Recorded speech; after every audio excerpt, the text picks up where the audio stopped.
but nothing really big yet. There we go. That's a good one.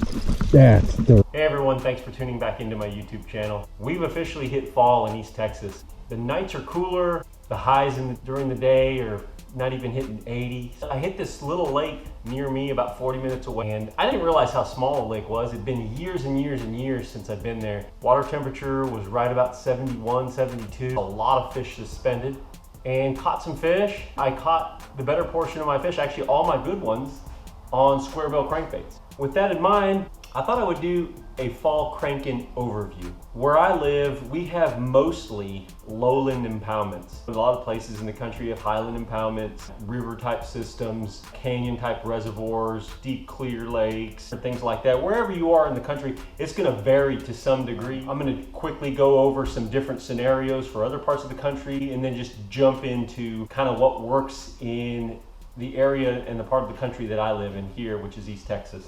The first thing is, when I think of cranking in the fall, clearly it's bait fish related, whether it's gizzard shad or threadfin shad or up north alewife, you know, a bait fish that schools. I'm not talking about so much about bluegill. This time of year, the seasonal pattern is such that those bass really kind of set their sights on gorging on all these bait fish. Water temperature's cool, there's a lot of oxygen in the water, and fish are just out there chasing bait fish. Crankbaits are a great way to catch them in the fall. Unless that, let's get into it. If you're fishing more, say deeper lakes, or even some of the lowland impoundments that have the main creek channel is deeper, like a Strike King 6XD or a 5XD or even a Series 5, you could be cranking channel bends. Actually finding the original creek channel, and I know some lakes don't lay like this in the country, finding the original creek channel before that reservoir was flooded, and those channel bends, those turns on the upper third of the lake tend to be really good. Down towards the dam, that also can be good too, just depending upon how deep it is. Obviously, you're not gonna throw something like this over 50 foot of water. A Strike King 6XD is probably gonna hit, you know, on a good long cast, it'll hit that high teens to low 20, actually just to 20. A 5XD in the low teens, and then a Series 5 is right around the 10-pound cusp. Those are baits that you can fish, and as these bait fish migrate into the backs of most of the creeks, they kind of move away from the main lake and kind of move into the mouths of creeks, and even back in the creeks, and even up the main river channel. And you might even throw deeper divers on some points, some secondary points, on some of the lakes that have bluff ends or bluff type banks. The main creek channel doesn't get to where you can touch it with a crankbait until you go way up the main river. That's key. If the fish are 3 to 5 feet, you want a crankbait that's running that 3 to 5 foot zone. If they're 10 plus, you want some deeper divers. You see, grabbing the correct tool to both mimic the bait fish, but also contact the cover and fish it in and around the zone where the fish are located. Cranking really becomes one of the best methods of attack in the fall time frame. The main key is finding bait fish. That's the main key, is just finding that bait. This part of the country, a lot of the lakes that I fish, there's a lot of bait fish suspended out over Main Lake, but those fish are really hard to catch because there's nothing to pinpoint where they're gonna be. So one of the best methods to catch them is to go really shallow in the backs of creeks and fish kind of hard cover, ambush points, dock pilings, stumps, laydowns, grass edges, those types of things. Probably one of the best times of the year to go to a square bill. Also, a lipless crankbait really comes into play. Generally I keep a lipless crankbait and a square bill tied. Once you hit the late summer in through the fall, they're the ones that really do the lion's share of the heavy lifting for me. Yesterday, I caught them on a square bill 1.5.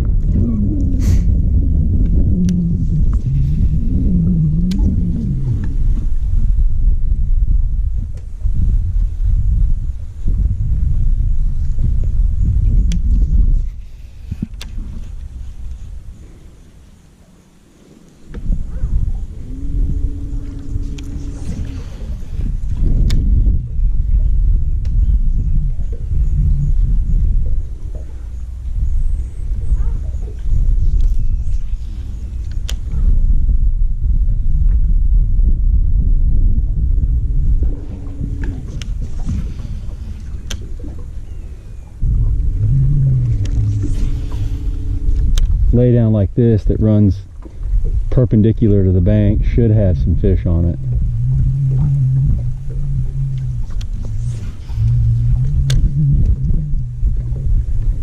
Popped a couple quick little ones, but nothing really big yet. There we go. That's a good one. That's the right kind right there. Square village, right off the laydown.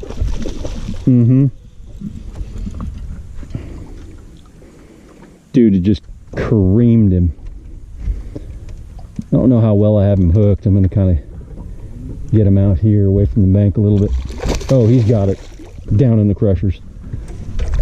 He said goodnight to it. Gotta have it. Come on, girl. Look at this one right here. Yes, sir. Look at that. All the way down in the crushers. That's the kind right there. Pretty fish. Down in the crushers. KVD 1.5.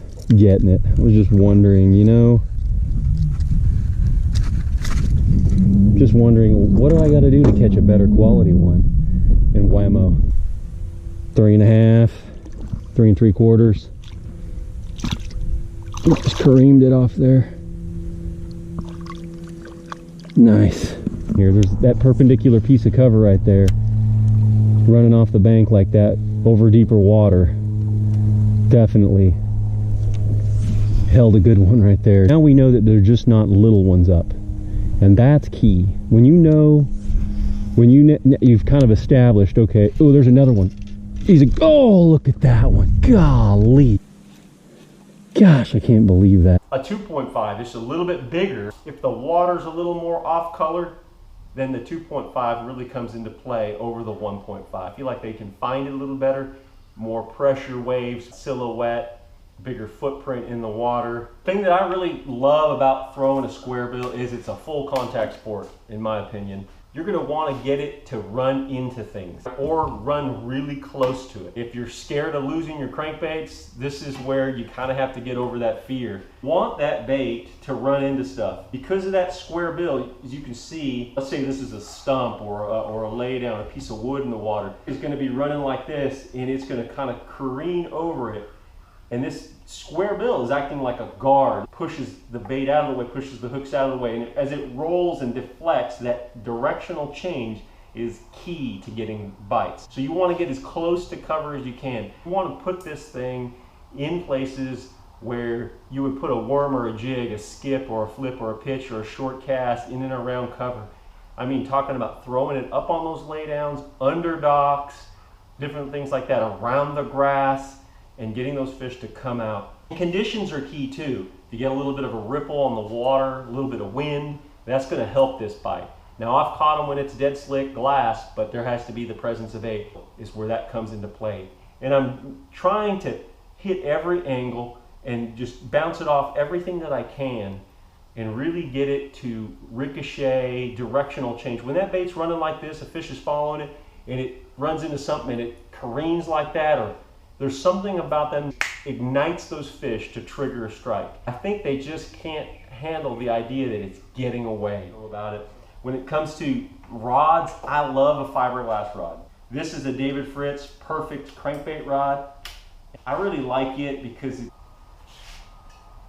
really has one of those parabolic bends. It makes it key for when a fish eats one of these to keep them loaded up and the hooks penetrating into the flesh of the fish's mouth. I like a 7-foot rod for cranking, shallow cranking. And the reason I like a 7-foot rod is if it gets really long, I have a tendency to miss my targets. The shorter the rod, I can be more accurate. I can just put it in there, snipe those specific places and targets. So that's really key. I like that 7-footer for that. That one just had it. The biggest one so far. There's one. Golly, look at that one.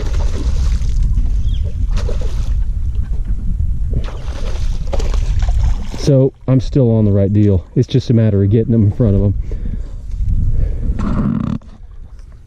Look at that fish. Super shallow too. Look at that.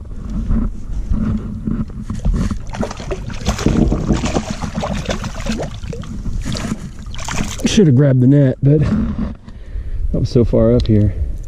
There's another good one, another solid chunk. 1.5. Oh, my hooks are kind of opening up there. 1.5 Strike King KVD. Look at that fish. All right. So way up underneath that dock right there, it's definitely the pattern. It's the square billing, these shallow little docks and different pieces of wood. And I think these fish, you know, the water's really shallow. Some of them are spooky. Some of them are, you know, not quite getting the bait. You know, I got to start at 11 o'clock. And don't know how late I'm going to go tonight, but there's another good one. Oh golly, that was another good one. I don't know how he came off.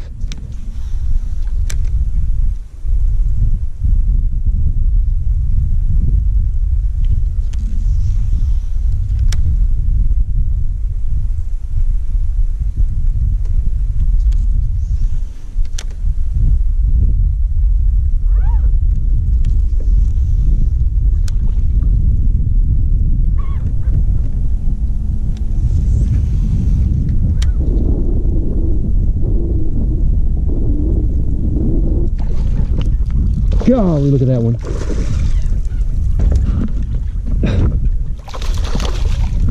Right off the end of that laid out.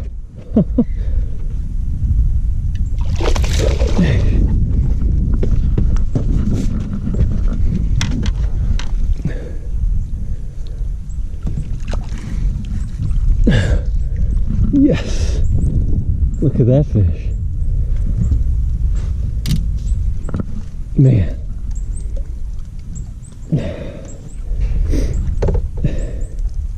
Had a lot going on right there.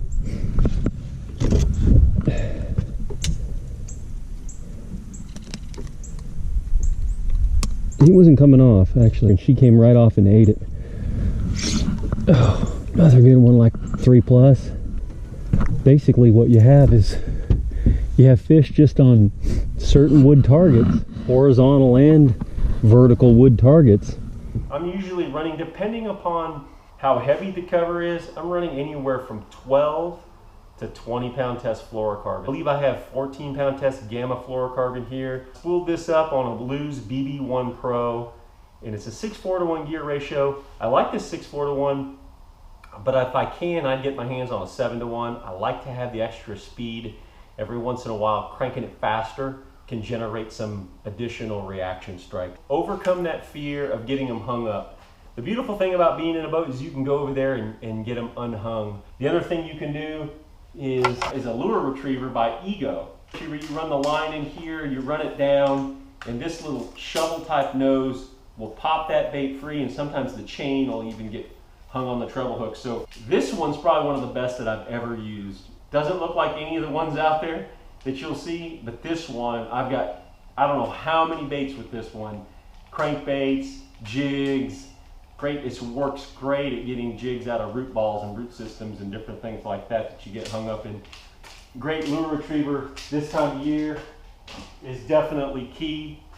One more thing that you probably want to have on board whenever you're cranking, especially cranking shallow, square bills and stuff like that, is a box of replacement treble hooks. So you try to get my crankbaits rigged up with some nice sticky owner treble hooks that always keep my line nice and fresh and my knots retied often. Cranking in the fall, get around the bait. Number 2, you definitely want to choose the crankbait that will get down to that depth where the fish and bait are. Some lakes it's deeper, some lakes are shallower. Here in East Texas, a lot of places right now the bait's super shallow, even up on flats you can't even get to. Shallow cranking's a lot of fun. I love it, but make sure you have a nice parabolic rod, some good abrasion resistant fluorocarbon, a 6:4 or 7 to 1 gear ratio reel, one that you can make some short, tight, close quarters casts. That's my fall cranking overview. I sure appreciate you guys tuning into my YouTube channel. If you like this video, please like, and also please subscribe, because I'm going to continue to send some videos your way. Hopefully you'll be there to enjoy them. Good fishing to y'all. Hope you guys catch a mess of crankbait fish in the fall.